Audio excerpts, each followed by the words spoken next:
नारायण नारायण नारायण नारायण। श्रुतिस्मृतिपुराणानामालयं करुणालयं नमामि भगवत्पादं शङ्करं लोकशङ्करं। शङ्करं शङ्कराचार्यं केशवं बादरायणं सूत्रभास्य कृतौ वन्दे भगवन्तौ पुनः पुनः। ईश्वरो गुरुरात्मेति मूर्तिभेदविभागिने व्योमवद्व्याप्तदेहाय दक्षिणामूर्तये नमः। श्रीकृष्ण गोविंद हरे मुरारे, हे नाथ नारायण वासुदेव।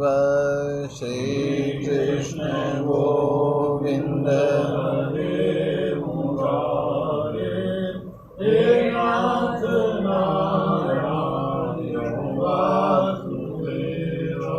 श्री कृष्ण गोविंद हरे मुरारे, हे नाथ नारायण वासुदेव। श्री कृष्ण गोविंद हरे मुरारे, हे नाथ नारायण वासुदेव। श्री कृष्ण गोविंद हरे मुरारे, हे नाथ नारायण वासुदेव। श्री कृष्ण गोविंद हरे मुरारे, हे नाथ नारायण वासुदेव। श्री कृष्ण गोविंद हरे मुरारे, हे नाथ नारायण वासुदेव। श्री कृष्ण गोविंद हरे मुरारे, हे नाथ नारायण वासुदेव। श्री कृष्ण गोविंद हरे मुरारे, हे नाथ नारायण वासुदेव। श्री कृष्ण गोविंद हरे मुरारे, हे नाथ नारायण वासुदेव। श्री कृष्णचंद्र भगवान की यं हि न व्यथयन्त्येते, यं हि न व्यथयन्ते पुरुषं पुरुषर्षभ, पुरुषं पुरुषर्षभ। समदुःख सुखं धीरं, समदुःख सुखं धीरं सोमृतत्वाय कल्पते, सोमृतत्वाय कल्पते।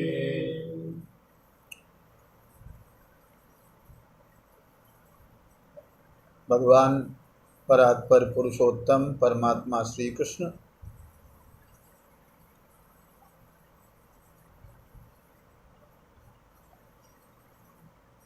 संसार के समस्त जिज्ञासु जीवों का प्रतिनिधित्व करने वाले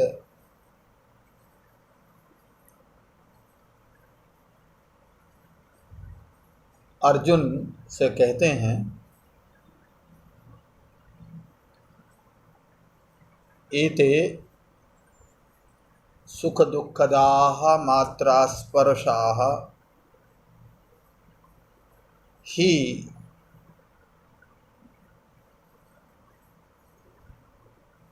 यस्मान् न व्यथयन्ति एते मात्रास्पर्शाः। ये जो मात्रा स्पर्श हैं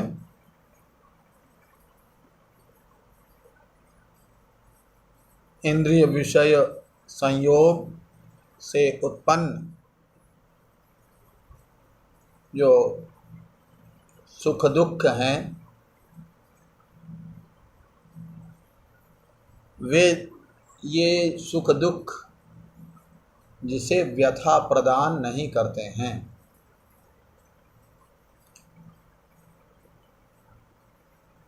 व्यथा प्रदान नहीं करते हैं का अर्थ है, व्यथयन्ति का अर्थ है परमार्थतो न विकुर्वन्ति। श्री मधुसूदन सरस्वती जी महाराज ने इसका अभिप्राय किया, परमार्थतो न विकुर्वन्ति।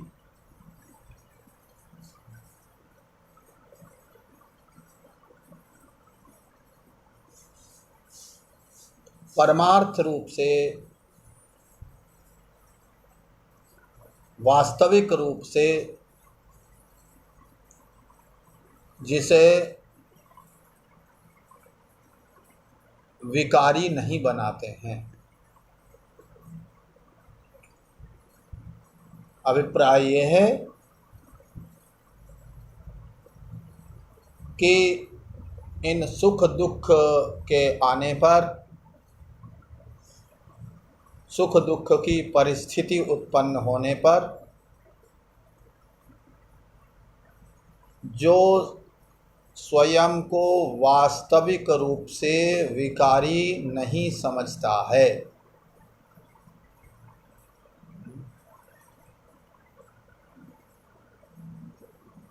स्वयं को वास्तविक रूप से विकारी तब समझेगा जब उसमें वास्तविक रूप से विकार होंगे।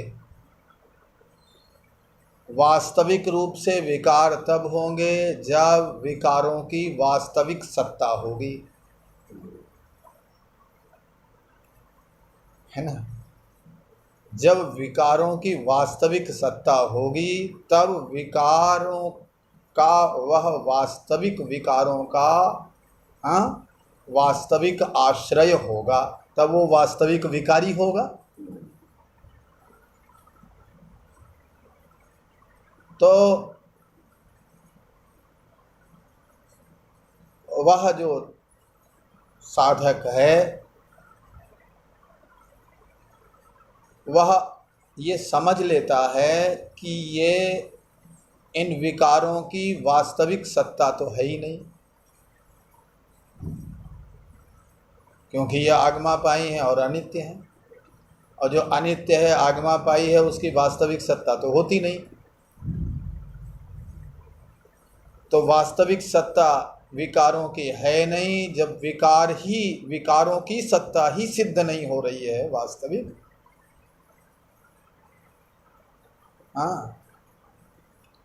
तो फिर हम उन विकारों के आश्रय भला कैसे हो सकते हैं। पहले तो विकारों की सत्ता सिद्ध हो। विकारों की सत्ता तब सिद्ध होगी जब विकारों के आश्रय की सत्ता सिद्ध होगी। विकार जहाँ से उत्पन्न हुए हैं उनकी सत्ता सिद्ध होगी। विकार कहाँ उत्पन्न हुए हैं, सुख दुख कहाँ उत्पन्न हुए हैं, उनका आश्रय कौन है, बोले उनका आश्रय है अंतःकरण। तो उसकी भी स्वयं स्वतंत्र सत्ता, वास्तविक सत्ता नहीं है। कैसे उत्पन्न होते हैं, बोले इंद्रिय विषय संयोग से उत्पन्न होते हैं। तो संयोग भी आगमापाई है, वो भी अनित्य है, कभी होता है कभी नहीं होता है। ऐसा तो है नहीं कि इंद्रिय विषय संयोग सदा सर्वदा होता ही रहे। गाढ़ी नींद में इंद्रिय विषय संयोग नहीं होता है, होता है क्या? गाढ़ी नींद आ गई तो आँख क्या रूप को देखेगी उस समय? तो वहाँ इंद्रिय विषय संयोग होता ही नहीं है। तो और जागृत में होता है तो वो आगमापाई हो गया। तो जिस इंद्रिय विषय संयोग से सुख दुख की प्रतीति होती है वह इंद्रिय विषय संयोग भी आगमापाई है, अनित्य है, उसकी भी सत्ता नहीं। और जिस इंद्रिय विषय संयोग से सुखाकारा दुखाकारा वृत्ति उत्पन्न होती है, जहाँ वो उत्पन्न होती है वो भी आगमापाई है, वो भी अनित्य है, अंतःकरण।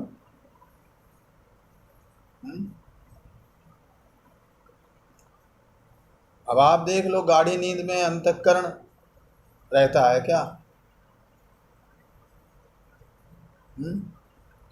जब गाढ़ी नींद आ जाती है, अच्छा अंतःकरण है ये हम कैसे जानेंगे? आँख है ये कैसे जानेंगे? क्यों जी? आँख को, नेत्रेंद्रिय की सत्ता हम कैसे समझेंगे? कार्य के द्वारा, रूपक ग्रहण के द्वारा नेत्रेंद्रिय की सत्ता समझी जाएगी। नेत्रेंद्रिय है ये रूपक ग्रहण के द्वारा समझा जाता है, अनुमान किया जाता है कि रूप का ग्रहण हो रहा है तो किसी न किसी साधन से हो रहा होगा, उसका कोई न कोई साधन करण होगा, और वो करण कौन है? बोले उसे नेत्र कहते हैं। इस अनुमान के द्वारा नेत्रेंद्रिय की सत्ता सिद्ध होती है। तो कार्य के द्वारा करण की सत्ता सिद्ध होती है। कार्य के द्वारा कारण की सत्ता सिद्ध होती, करण की भी सत्ता कार्य से ही सिद्ध होगी। करण किसे कहते हैं? करण कहते हैं असाधारणम कारणम करणम, तर्क संग्रह में है ना। तो असाधारणम कारणम करणम, जो असाधारण कारण, कार्य का असाधारण कारण है उसको करण बोलते हैं।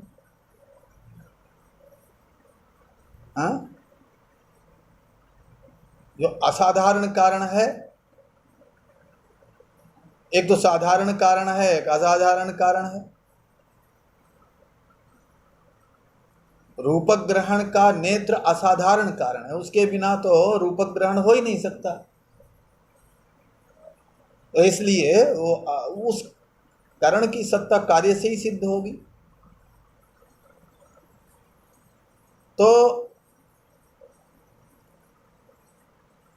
करण की सत्ता कार्य से सिद्ध होती है।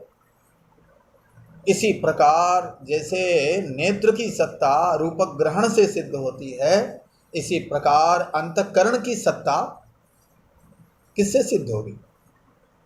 उसके कार्य से, संकल्प विकल्प से, निश्चय से,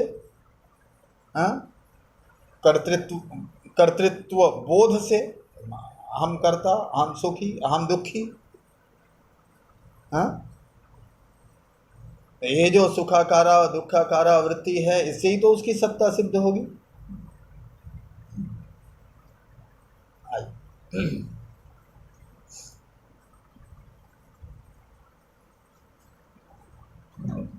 तो इससे ही अंतःकरण की सत्ता सिद्ध होती है। अब वो कार्य ही जब अनित्य है,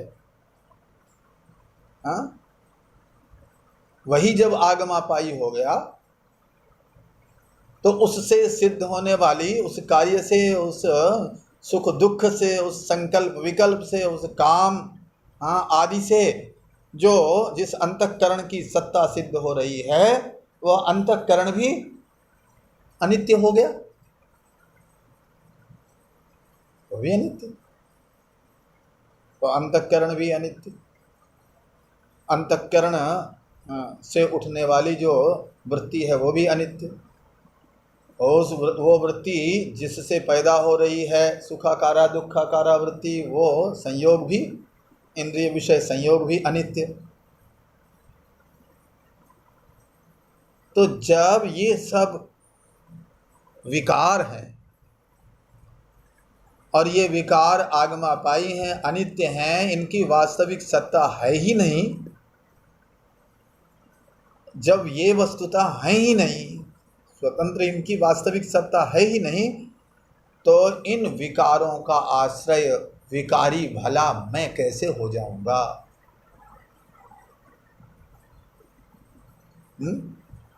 यहाँ ही नहीं, ये यहाँ पर कह रहे हैं। श्री मधुसूदन सरस्वती जी महाराज कहते हैं, न व्यथयंती का अर्थ है परमार्थतो न विकुर्वन्ति। परमार्थतः वास्तविक रूप से जिसे विकारी नहीं बनाते हैं,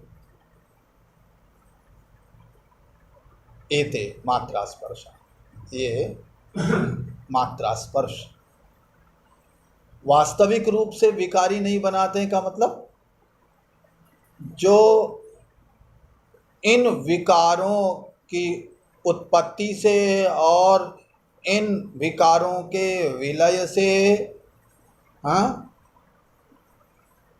विकार आए गए, सुख आया सुख गया, दुख आया दुख गया, सुख आ गया, तो इनसे जो स्वयं को विकारी नहीं समझता है, ये परमार्थ तो न विकुर्वन्ति का अभिप्राय है।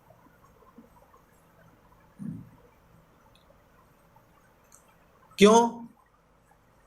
तो श्री मधुसूदन सरस्वती जी महाराज कहते हैं यहाँ इस टीका में, सर्व विकार भासकत्वेन विकारा योग्यत्वात्। क्योंकि सर्व विकार भासकत्वेन, जो चैतन्य है, चैतन्य सर्व विकार भासकत्वेन, समस्त विकारों का भासक है, और समस्त विकारों का भासक होने के कारण, प्रकाशक होने के कारण, उसमें कोई विकार नहीं होता।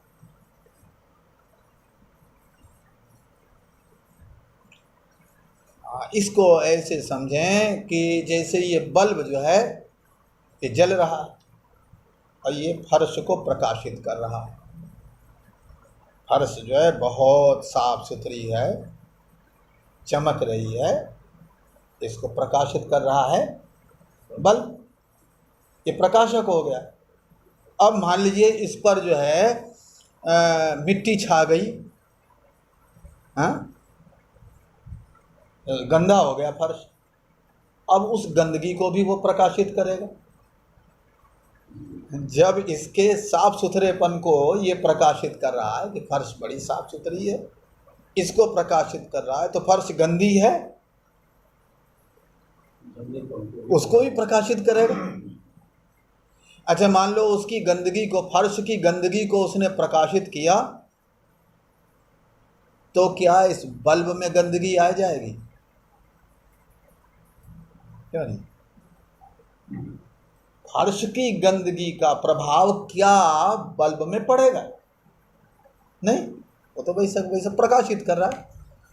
मान लो फर्श टूटी नहीं है तो बढ़िया फर्श को जो है वो प्रकाशित कर रहा है, और मान लो इस पर पत्थर गिर गया और इसके टुकड़े टुकड़े हो गए और उसको भी वो प्रकाशित कर रहा है, तो क्या बल्ब के टुकड़े हो जाएंगे?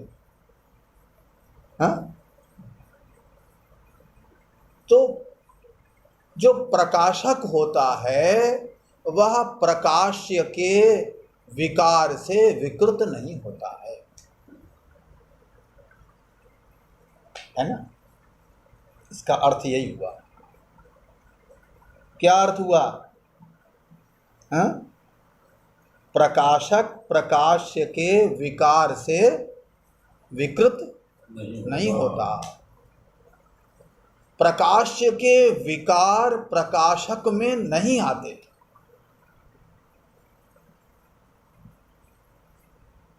तो अब प्रकाश्य कौन हुआ? वहां तो बल्ब का एक उदाहरण दे दिया, अब यहां पर उसको घटा लीजिए। प्रकाश्य कौन हुआ? प्रकाश्य हुआ अंतःकरण, प्रकाश्य हुआ इंद्रियां और विषय, ये सब प्रकाश्य। विषय, करण, सुर, जीव, समेता, गोस्वामी तुलसीदास जी महाराज कह रहे हैं। अब कितना गूढ़ अर्थ है। विषय करण सुर जीव समेता, सकल एक ते एक सचेता, सब कर परम प्रकाशक जोई, राम अनादि अवधपति सोई। हाँ, तो विषय रूप रस गंध स्पर्श आदि विषय, करण और उनका जो करण है, विषय का करण कौन हुआ? साधन, जिनसे विषय ग्रहण किए जाते हैं वो करण हो गया। कौन? अभी पहले बताया था ना, करण कहते हैं असाधारण कारण। तो शब्द का करण कौन हुआ? श्रोत्र, कान। और रूप का करण कौन हुआ? नेत्र। स्पर्श का करण कौन हुआ? त्वचा, है ना। रस का करण कौन हुआ? रसना। ये सब करण है। तो विषय, करण और सुर। अब इनके सबके देवता इन पर बैठे हुए हैं। वो विषय को इंद्रिय ग्रहण कर रही है। इंद्रिय का देवता अनुग्राहक है ना। विषय, करण, सुर और उस देवता का जो चिदाभास है, जो कूटस्थ चैतन्य का जो आभास है, जिसे जीव बोल रहे हैं, से या तो अंतःकरणोपहित चैतन्य कह दें, या अविद्योपहित चैतन्य कह दें, या अंतःकरणावच्छिन्न चैतन्य कह दें, या जीव कह दें, वो बात एक ही है। तो जीव, वो जो चिदाभास है, वो जो जीव है, वो देवताओं का भी अनुग्राहक है। जो इंद्रियों के अनुग्राहक देवता हैं, जो इंद्रियों में, उन करणों में विषयों के ग्रहण की सामर्थ्य प्रदान कर रहे हैं, उन देवताओं का भी अनुग्राहक है वो जीव। उससे चेतना आ रही है। विषय, करण, सुर, जीव समेता, ये सब हो गए, सब एक साथ एक लाइन में। ये सब सकल एकते एक सचेता। और इनको एक से दूसरे को चेतना मिल रही। विषय को इंद्रिय ग्रहण कर रही है, विषय की सत्ता इंद्रिय के द्वारा सिद्ध हो रही है। हाँ? विषय को इंद्रिय ग्रहण कर रही है और इंद्रिय का अनुग्राहक देवता है और देवता का अनुग्राहक जीव है। और जीव का बोले सब कर परम प्रकाशक जोई। और इन सब का जो प्रकाशक है, इन सब की सत्ता, जिसकी सत्ता के कारण सिद्ध हो रही है, वो कौन? बोले राम अनादि अवधपति सोई। उसको बोलते हैं राम। वो अनादि है और अनंत है। वो अनादि है और अनंत है।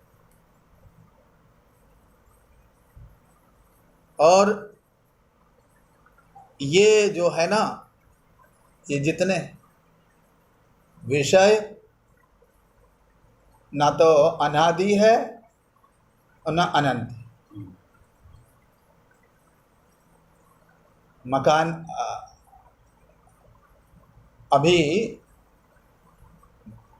20-22 वर्ष पहले नहीं दिख रहा था, और 50 साल बाद नहीं दिखेगा। हाँ, तो ना अनादि है विषय और ना अनंत। और करण भी, करण का अर्थ इंद्रियां, विषयों को ग्रहण करने वाले नेत्रादि, वो भी न अनादि है न अनंत। देवता भी न अनादि है न अनंत। जीव अनादि है पर अनंत नहीं।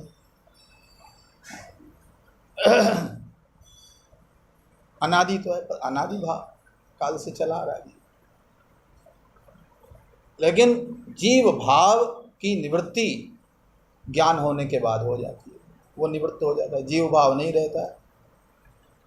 हाँ, जीव भाव तब तक है जब तक अंतःकरण की सत्ता है, और जैसे ही अंतःकरण और अंतःकरण से उत्पन्न वृत्तियों की सत्ता बनी है तब तक जीव भाव है, और जैसे ही अंतःकरण और उससे उत्पन्न वृत्तियों का अभाव हो गया, हाँ, वैसे ही जीव भाव समाप्त हो गया। जो जीव जो है वो अनादि तो है पर अनंत नहीं। लेकिन ये जो राम है, राम कहिए चाहे कूटस्थ चैतन्य कहिए चाहे उसे ब्रह्म कह दो, हाँ, एक ही बात। वो अनादि है और अनंत है और सबका प्रकाशक है। तो वो जो सबका प्रकाशक है, विषयों में जो नश्वरता है, विषयों का जो धर्म है, इंद्रियों का जो धर्म है, इंद्रियों में जो विकार आते हैं, विषयों में जो विकार है, हाँ, और देवताओं में जो विकार है, हाँ, और जीव भाव में जो, जीव भाव भी तो जब तक जीव भाव है तब तक बंधन है, तो उसका विकार है बंधन, है ना।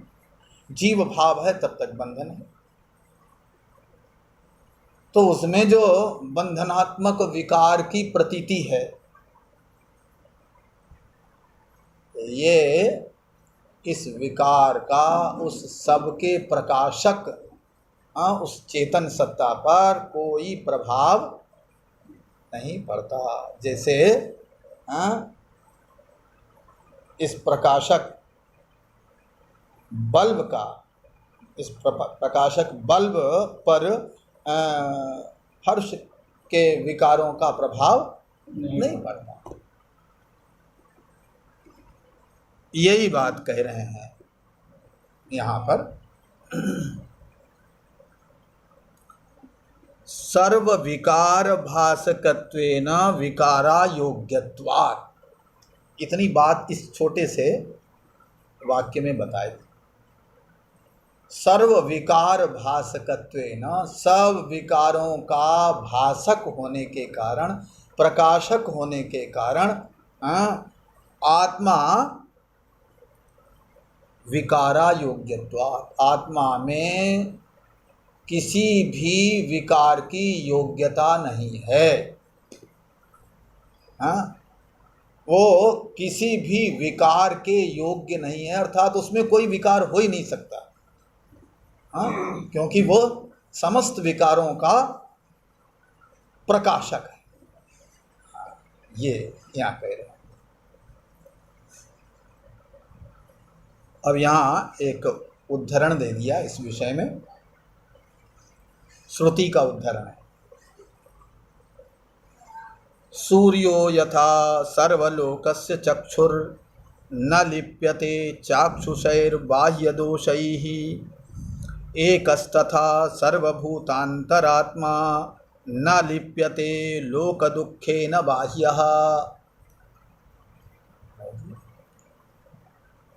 सूर्यो यथा सर्वलोकस्य चक्षुः, जैसे सूर्य, सबकी आंख कौन है? सूर्य। क्योंकि सबकी आंखों में प्रकाश प्रदान करने वाला सूर्य है। वो सर्वलोकस्य चक्षु, जो सबका प्रकाशक सूर्य है, न लिप्यते चाक्षुषैर बाह्यदोषैः, वो आँख में यदि कोई दोष आ गया, नेत्रों में कोई दोष आ गया, हाँ, तो उससे सूर्य में कोई दोष आने वाला नहीं है। ऐसे ही जो सब का प्रकाशक आत्मा है, चेतन तत्व है, उस आत्म तत्व जो सबको प्रकाशित कर रहा है, उसमें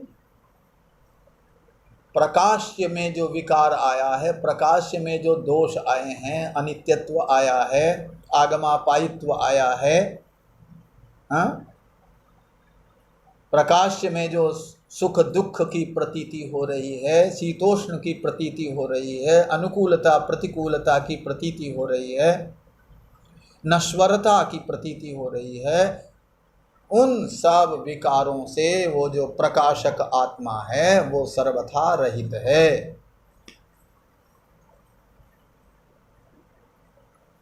तो अब ये यहाँ पर ये कह रहे हैं कि वो जो धीर है वो अपने को प्रकाश्य की कक्षा में नहीं रखता है। एक तो प्रकाश्य से अपने को एक कर देना और दूसरे प्रकाशक से अपने को एक कर देना, प्रकाशक से अपने को अभिन्न समझ लेना या प्रकाश्य से अपने को अभिन्न समझ लेना, दो बातें हैं। प्रकाश्य से, समझ रहे हैं ना, प्रकाश्य से अपने को अभिन्न समझ लेना। प्रकाश्य कौन है? ये जितने विकारवान पदार्थ हैं वो सब प्रकाश हैं। तो ये जो प्रकाश्य विकारवान सांसारिक विषय हैं या द्वैत प्रपंच है, ये जो प्रकाश्य है, इस प्रकाश्य से अपने को जब अभिन्न मान लेता है, जब इनसे तादात्म्य कर लेता है, तब ये अपने को विकारी मानता है, तब ये अपने को अहम सुखी अहम दुखी, हाँ, और तब इसमें हर्ष शोक भय, हाँ, राग द्वेष आदि इसमें आते हैं, और तब ये दुखी सुखी होता है। और जैसे ही इसने प्रकाश्य से तादात्म्य का परित्याग करके प्रकाशक से अपने को अभिन्न समझ लिया, हाँ, तो जैसे वो प्रकाशक समस्त विकारों से रहित है, इसी प्रकार ये भी अपने को समस्त विकारों से रहित समझ लेता है।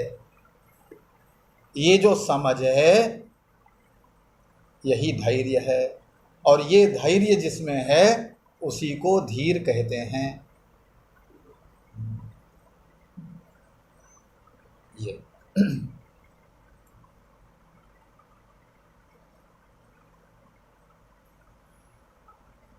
अतः स पुरुषः स्वस्वरूपभूत ब्रह्मात्मैक्य ज्ञानेन सर्वदुःखोपादान तदज्ञान निवृत्त्युपलक्षिताय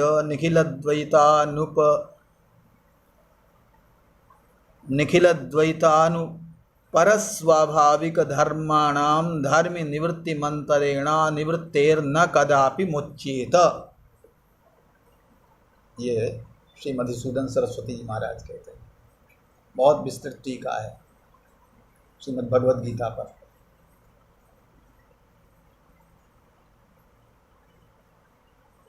हम लोग तो मूल का ही स्वाध्याय नहीं कर पाते हैं, इतना विस्तार है श्रीमद् भगवद गीता। कोई भी ग्रंथ, श्रीमद् भागवत में 50 टीकाएं हैं संस्कृत में।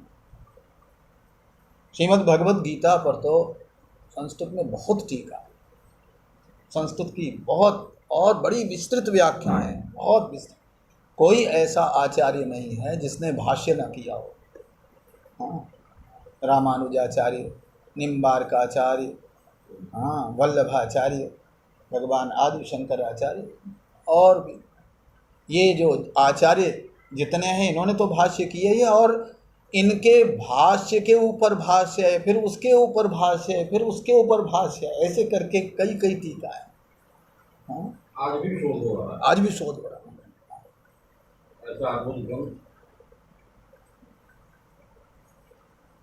तो इतना इतना रहस्यपूर्ण। तो श्री मधुसूदन सरस्वती जी महाराज कह रहे हैं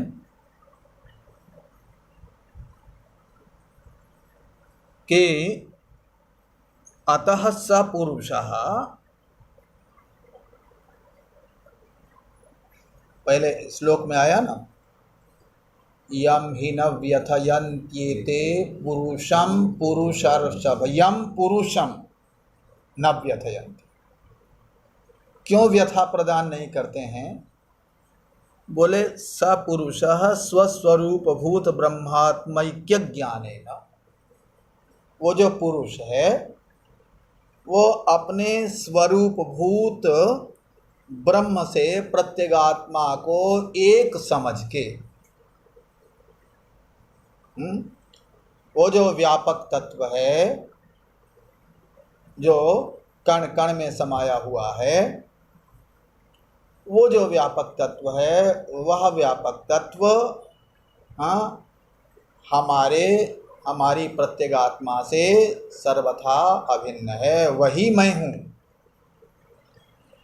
तो आप अपने स्वरूपभूत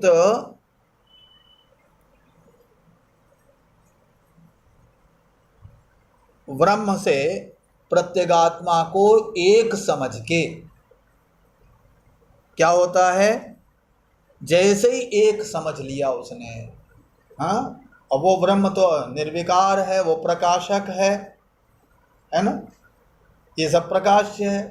और जब उससे उसने प्रत्यगात्मा को एक समझ लिया, हाँ, और जैसे ही एक समझा, बस उसी क्षण सर्व दुखोपादान निवृत्त्युपलक्षिताय, समस्त दुखों का जो उपादान कारण है,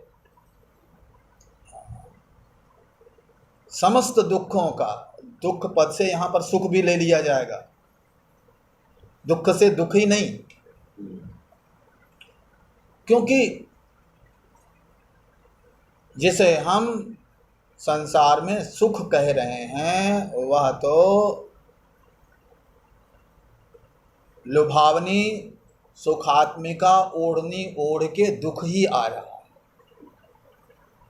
हाँ, है तो वो दुख, लेकिन हाँ, सुख जैसा चोला उसने पहन लिया है, हाँ, एक ओढ़नी सी ओढ़ ली है और अच्छा लग रहा है, लेकिन है वो तो ऐसे है जैसे रसगुल्ला बने तो किसी ने गोबर के रसगुल्ला बना दिए और उसमें चांदी का वर्क लगा दिया, हाँ, तो है तो भीतर गोबर और ऊपर से चांदी का वर्क लगा दिया और बड़ा अच्छा लग रहा है, भाई कितना अच्छी, कितनी बढ़िया मिठाई है, लेकिन भीतर क्या है ना। तो ये जिसे हम सुख कह रहे हैं वो भी वस्तुतः दुख ही है,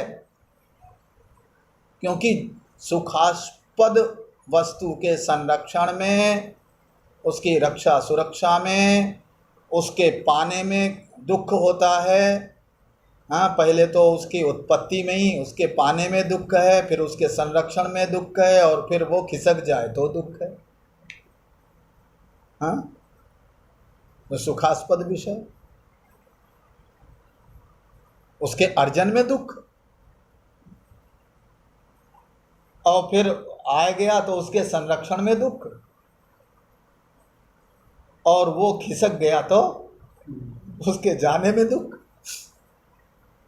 तो है तो दुख ही दुख, लेकिन वही है चांदी का वर्क लगा हुआ, है ना। तो इसलिए यहाँ दुख पद से सुख को भी ले लिया जाए, सुख जिसे कह रहे हैं वो भी दुख है। तो जो सुख दुख का उपादान कौन है, उपादान कारण कौन है, बोले अज्ञान। अपने स्वरूप का जो अज्ञान है, अपने स्वरूप को हम नहीं समझ पा रहे हैं कि हम हैं कौन, और तभी हमने जो विकारी हैं और जो विकार हैं उनसे हमने तादात्म्य स्थापित कर लिया, उनसे एक हो गए और अपने स्वरूप से एक नहीं हो पाए, तभी दुख हो रहा। तो दुख का उपादान कौन हुआ? अज्ञान। अज्ञान का मतलब नासमझी। ये जो नासमझी है यही दुख का उपादान कारण है। तो सर्व दुखोपादान तदज्ञान निवृत्त्युपलक्षिताय,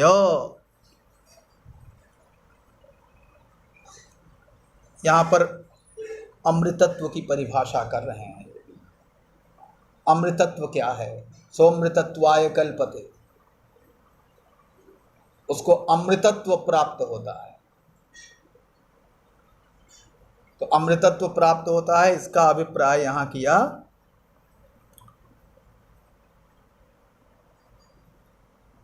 अज्ञान की निवृत्ति हुई और निखिल द्वैतानुपरस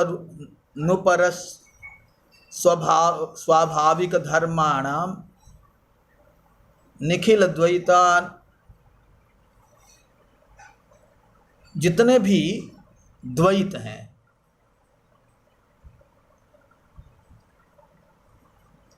निखिल द्वैतानुपरक्त स्वप्रकाश परमानंद रूपाय अमृतत्वाय मोक्षाय कल्पते।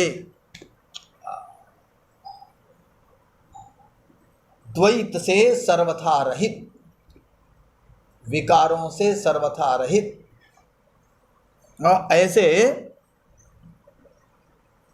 स्वप्रकाश रूप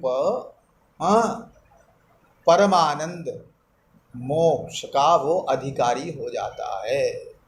कल्पते, कल्पते का मतलब योग्यो भवति। ये अमृतत्व शब्द का यहां अर्थ किया। श्री मधुसूदन सरस्वती जी महाराज कहते हैं तथा च उक्तम, इस बात को जो विचारक हैं उन विचारक महापुरुषों ने इस बात को स्पष्ट रूप से कहा है। आत्मा कर्त्रादिरूपश्चेन्माकांक्षी तर्हि मुक्तताम न हि स्वभावो भावानां व्यावर्ते दौष्ण्यवद रवेः। उन्होंने कहा कि यदि आत्मा वास्तव में करता है, यदि आत्मा वास्तव में भोगता है, यदि आत्मा वास्तव में सुखी है, दुखी है, तब तो मुक्ति कभी होने वाली है।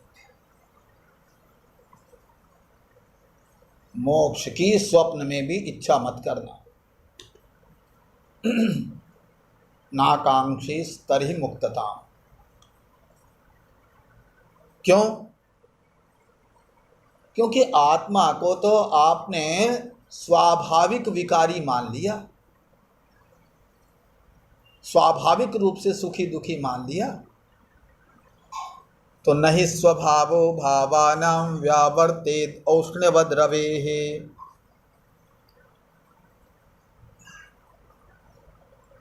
अब आत्मा तो अविनाशी है, तो जब आत्मा अविनाशी है तो आत्मा को यदि स्वाभाविक रूप से विकारी मान लेंगे तो आत्मा का जो धर्म विकार है वो भी नष्ट होने वाला नहीं। आत्मा को यदि स्वाभाविक रूप से विकारी मान लिया तो विकारी का मतलब क्या हुआ? विकार धर्म है जिसका, उसको बोलते हैं विकारी। जिस आत्मा में यदि स्वाभाविक कर्तापन है, भोक्तापन है, भोक्तापन क्या मतलब? सुख दुख का भोगने वाला भोक्ता। हाँ, जो सुख दुख का भोग ही तो करते हैं। तो सुख दुख का भोग करने वाला आत्मा वास्तव में यदि है,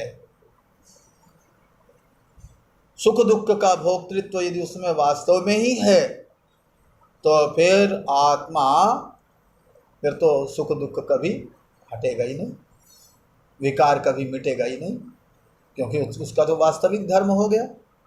जैसे अग्नि में, अग्नि का जो धर्म उष्णता है, जब तक अग्नि है तब तक उसमें दाहकता रहती है, और जब तक दाहकता है तब तक वो अग्नि है। अग्नि की सत्ता दाहकता से ही सिद्ध होती है, उष्णता से अग्नि की सत्ता सिद्ध होती है। तो इसलिए कहते हैं कि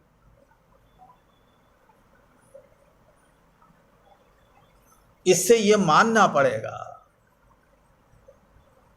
श्रुति कह रही है अथात्मनि बंधो न स्वाभाविक।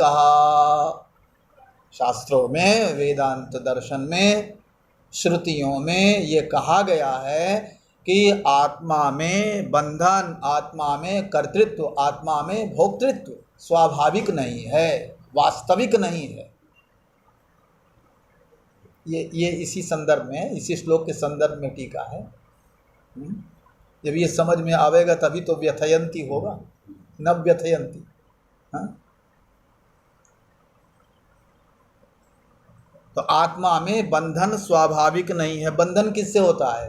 बंधन होता है कर्तृत्व और भोक्तृत्व से। जहाँ कर्तृत्व आया, अहम कर्ता, जहाँ कर्तृत्व आया वहीं भोक्तृत्व आ गया। मैं करता हूँ, जब तुम करने वाले हो, जब कर्म तुमने किए हैं तो कर्म का फल तुम ही भोगो। फिर भोगेगा कौन? हाँ, यहाँ भी लोक में यदि अदालत में किसी ने बयान दे दिया, किसी ने कह दिया कि ये अपराध हमने किया है, भाई तुमने किया है, वकील साहब यही तो समझाते हैं, भैया कहीं कबूल मत कर लेना, हाँ, कहीं ये न धोखे में कह देना कि हमने किया, ये सिद्ध न हो जाए कि तुमने किया। वकील साहब यही काम करते हैं कि वो अपराध को, आरोप को सिद्ध नहीं होने देते हैं कि इसने किया है। और जैसे ही सिद्ध हुआ कि इसने किया, उसने कह दिया या परोक्ष रूप से सिद्ध हो गया कि इसी ने किया है, जैसे ही कर्तृत्व सिद्ध हुआ वैसे ही भोक्तृत्व वहां आ जाएगा। भैया तुमने किया है तो जेल जाओ, तो बंधन होगा, हथकड़ी पड़ेगी। हाँ, तो जैसे ही कर्तृत्व आवेगा, जैसे ही कर्तृत्व की सिद्धि होगी, वैसे ही भोक्तृत्व की सिद्धि हो जाएगी। कर्तापन आते ही भोक्तापन आ जाएगा। हाँ, तो कर्तापन आया नहीं कि सुख दुख के भोग आ गए, अब भोगो तुम ही। हाँ, उस कर्म के तुम करता हो, तो वो कर्म संस्कारों के ही तो फल हैं सुख दुख। कर्म संस्कारों से ही तो सुखाकारा दुखाकारा वृत्ति उत्पन्न हो रही है अंतःकरण में, तो उसे भोगेगा कौन? तुमने किया तो भोगो तुम। तो कर्तृत्व जैसे ही आवेगा वैसे ही भोक्तृत्व आवेगा, बस यही बंधन हो जाएगा। हाँ, ये जो कर्तृत्व भोक्तृत्व है, ये जो बंधन है, कर्तृत्व भोक्तृत्व लक्षण बंधन, ये आत्मा का स्वाभाविक धर्म नहीं है। ये श्रुतियां कह रही हैं। क्या कह रही हैं? कि ये बुद्धि उपाधिकृतः, ये बुद्धि रूपी, अंतःकरण रूपी उपाधि या अविद्या रूपी उपाधि से निर्मित है। ये कर्तृत्व भोक्तृत्व, ये जो बंधन है आत्मा में, जिसका आरोप हो रहा है, ये क्या है? ये बुद्धिकृत है, ये अंतःकरण के द्वारा आरोपित है। आत्मेन्द्रिय मनोयुक्तम। अब ये कठोपनिषद का मंत्र बोल रहे हैं, उपनिषद का। आत्मेन्द्रिय मनोयुक्तम भोक्ते त्याहुर्मनीषिणः। भोक्ता कब बनेगा? इंद्रिय मन हाँ, इंद्रिय मन, इंद्रिय मन का मतलब अंतःकरण। जो अंतःकरण से चैतन्य का जब तादात्म्य हो जाएगा तब वो अंतःकरण के धर्मों को अपना धर्म समझ के और फिर वो जो है इंद्रिय विषय संयोग होगा, तब वो भोक्ता हो जाएगा। आत्मेन्द्रिय मनोयुक्तम भोक्तेत्याहुर मनीषिणः तथा च धर्म सद्भावेपि तन्निवृत्त्या मुक्त्युपपत्ति इति चेत् हंत तर्हि यह स्वधर्मम अन्यनिष्ठतया भासयति स उपाधि। तो ये कह रहे हैं कि ये जो औपाधिक है, ये जो कर्तृत्व भोक्तृत्व है, कैसा है? औपाधिक। ये वास्तविक नहीं है, ये औपाधिक है। समय हो गया है, औपाधिक है। अब उपाधि कहते किसे हैं? उपाधि की परिभाषा यहाँ की है, यह स्वधर्मम अन्यनिष्ठतया भासयति स उपाधि ही।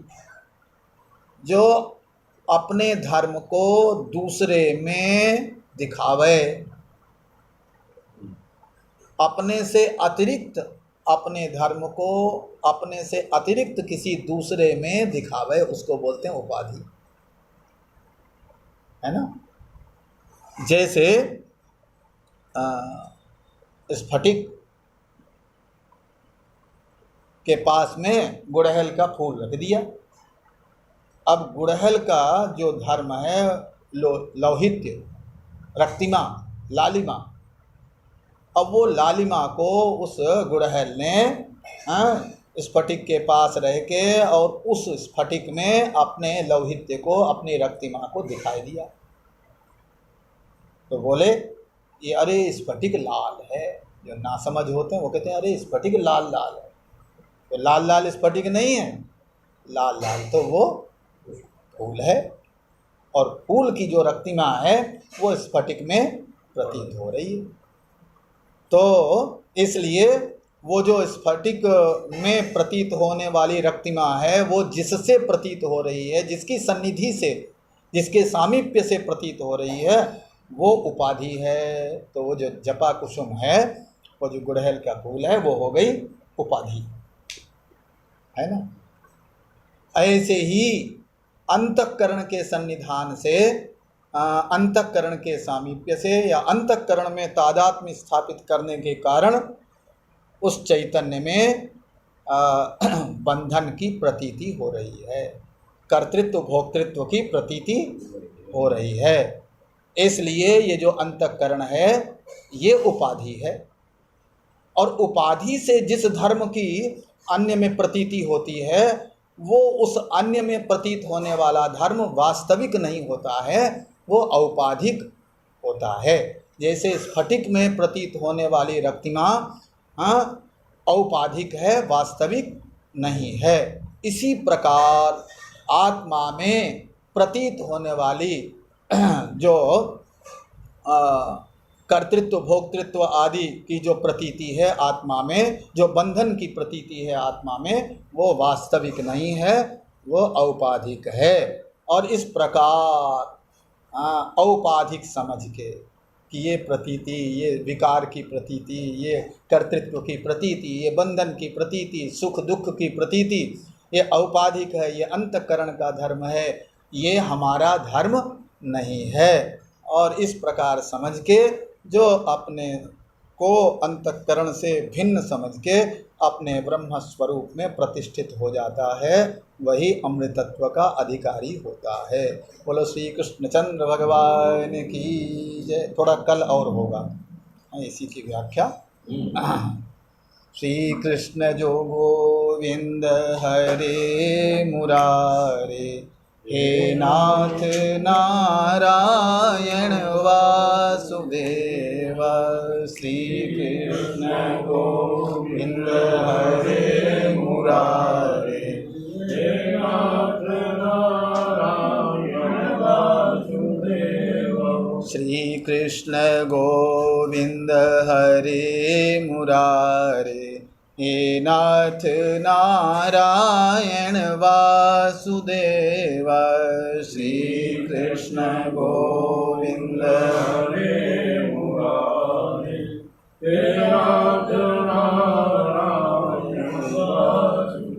श्री कृष्ण चंद्र भगवान की जय।